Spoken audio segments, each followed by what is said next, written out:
Muy buenas a todos, gente, ¿qué tal? ¿Cómo están? En esta ocasión vengo con un video muy importante que está titulado Entrada en calor. ¿Y por qué es tan importante? Porque es el procedimiento previo a los entrenamientos y a las competencias que vamos a hacer y es lo que probablemente garantice nuestro rendimiento en esas competiciones y también nuestra larga vida como atletas. ¿Por qué? Porque está diseñada y está pensada para que nosotros seamos longevos en los deportes, que evitemos al máximo los riesgos de lesiones, que saquemos el máximo partido de nuestra masa muscular y que podamos jugar con estas dos que hay acá, que se llaman tanto como general y específica, para sacar el máximo rendimiento deportivo a la hora de competir o de entrenar, que lo hagamos con la mayor eficiencia posible. Vamos a hablar un poco de estas dos. Entrada en calor general. Como su nombre indica, se refiere a aumentar la temperatura corporal de una forma mucho más global. Consiste en movilidad articular, que vendría siendo, por ejemplo, mover el cuello, la articulación de la cabeza de un lado hacia el otro, luego rotaciones hacia adelante, hacia atrás, los brazos, movimiento de los brazos, todo más general, nada específico, nada con material, nada, por ejemplo, que tenga que ver con una capacidad física específica, simplemente cuestiones más globales. La típica movilidad articular que empieza por la cabeza y termina con en el movimiento de los tobillos. Después sigue activación neuromuscular. Así ya vamos partiendo el cuerpo, digamos, por acciones, por ejemplo, elevaciones de talón, extensiones de rodilla, extensiones de cadera, luego flexión de columna, extensión de columna hacia un lado hacia el otro, haciéndolo más desde el punto de vista desde la activación muscular. Esto va primero va la movilidad articular, porque de donde salimos partimos desde la posición, digamos, más fría de la que vamos a empezar, y a medida que vamos haciendo los movimientos articulares, vamos entrando en calor. Una vez que vamos entrando en calor, pasamos a la activación neuromuscular, y por último es la elevación de la frecuencia cardíaca. Una vez que hicimos los dos pasos anteriores y ya nos sentimos mucho más cómodos, más fluidos con los movimientos, empezamos a aumentar, digamos, la capacidad de nuestro corazón de bombear sangre. Puede ser con saltitos, puede ser con una caminata rápida, puede ser simplemente agilizando lo anterior, moviéndolo mucho más veloz, de una manera más veloz, más potente, o simplemente subir unas escaleras y bajarlas. Simplemente lo que buscamos es aumentar la temperatura corporal mediante el movimiento como tal. Luego tenemos la específica. Acá ya depende de saber qué vamos a hacer después. Si vamos a hacer un deporte, si vamos a competir, si vamos a trabajar una cualidad física en concreta, como puede ser la fuerza, la potencia, la resistencia o la flexibilidad, la coordinación, el equilibrio o lo que sea que queramos trabajar ese día.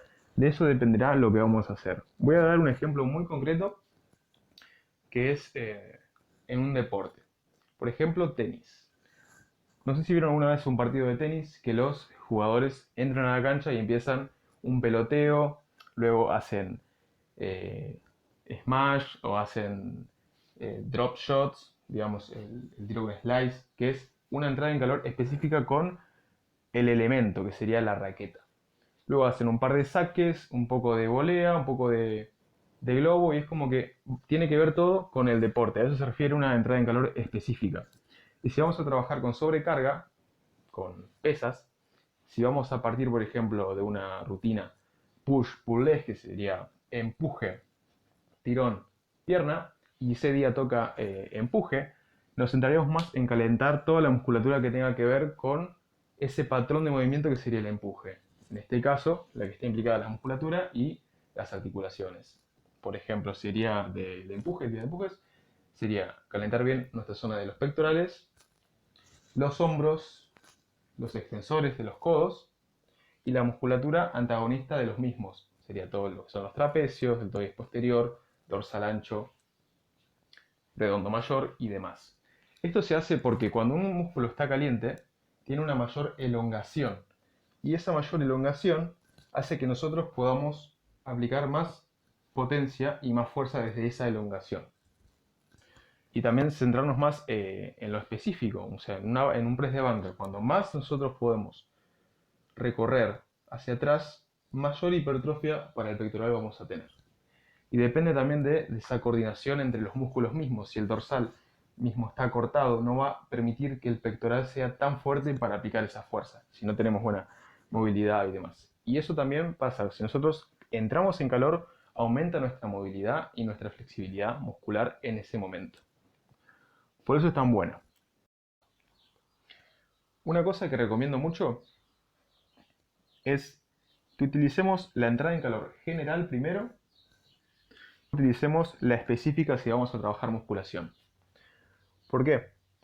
Porque con esta vamos a ganar movilidad que siempre nos va a venir muy bien a largo plazo, y con esta vamos a ir calentando específicamente cuando vamos aproximando. Por ejemplo, en una banca ponemos la barra con 20 kilos, hacemos un par de repeticiones, luego salimos de ahí, descansamos, metemos por ejemplo 10 kilos más, ya serían 40, hacemos un par de repeticiones con la máxima explosividad posible y descansamos. Y vamos aproximando peso. De ahí en más, es importante que en el caso de un deporte de fuerza, en un deporte de potencia o en un deporte que requiera velocidad de reacción, que requiera también flexibilidad, si es que vamos a trabajar la flexibilidad ese día, que no haya ácido láctico. Que este entrenamiento no nos genere fatiga tampoco a nivel nervioso. Si nosotros vamos a hacer potencia, no buscamos quemarnos nunca en este lugar, en esta entrada en calor. Ni acá, ni tampoco acá. No buscamos eso si vamos a trabajar fuerza y potencia. Porque nuestro sistema nervioso tiene que mandar un impulso lo más eficiente posible. Entonces, si nosotros nos quemamos con ácido láctico dando vuelta por ahí, nos va a dificultar nuestro entrenamiento. Nos va a dificultar nuestro entrenamiento. Entonces, el procedimiento sería así.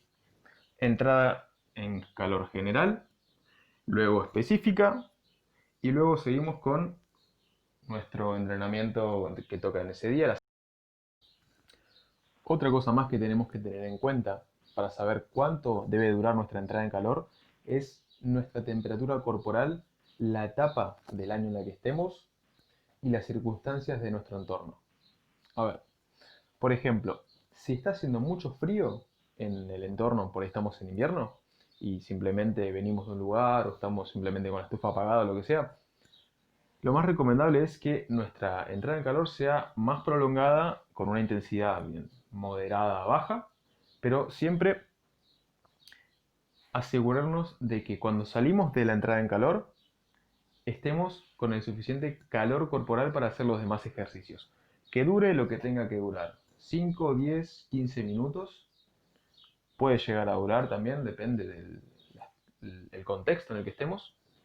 Y no es lo mismo, por ejemplo, en verano, cuando hace mucho calor, por ahí en 5 minutos ya estás ready para el vacilón. Entonces, eso es muy importante. Otro aspecto que puedes hacer, digamos, tener en cuenta es el tema, lo que puedas controlar. O sea, si vos estás en tu casa, entrenás en tu casa, puedes prender la estufa un rato antes, prendela. Simplemente la prendés un rato antes, calentás el entorno donde vas a estar, y luego cuando vas a tu entrada en calor, el cuerpo solo te va a ir pidiendo que vayas apagando la estufa o que bajes el calor de la estufa. También otras cosas que puedes utilizar son cremas. Hay unas cremas que son para calentar la zona, diferentes articulaciones, por ejemplo, en el codo, en la rodilla. También material como por ejemplo coderas, muñequeras, rodilleras. Y es muy importante la zona de las muñecas y los tobillos, calentarlos muy bien. Sobre todo las muñecas y los tobillos.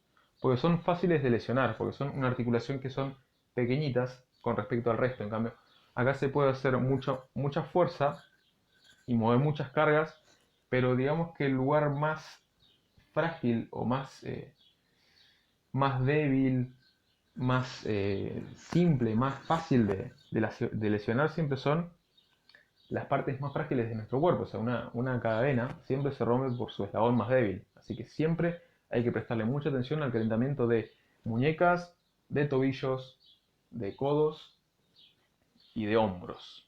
Los hombros, muy importante los hombros.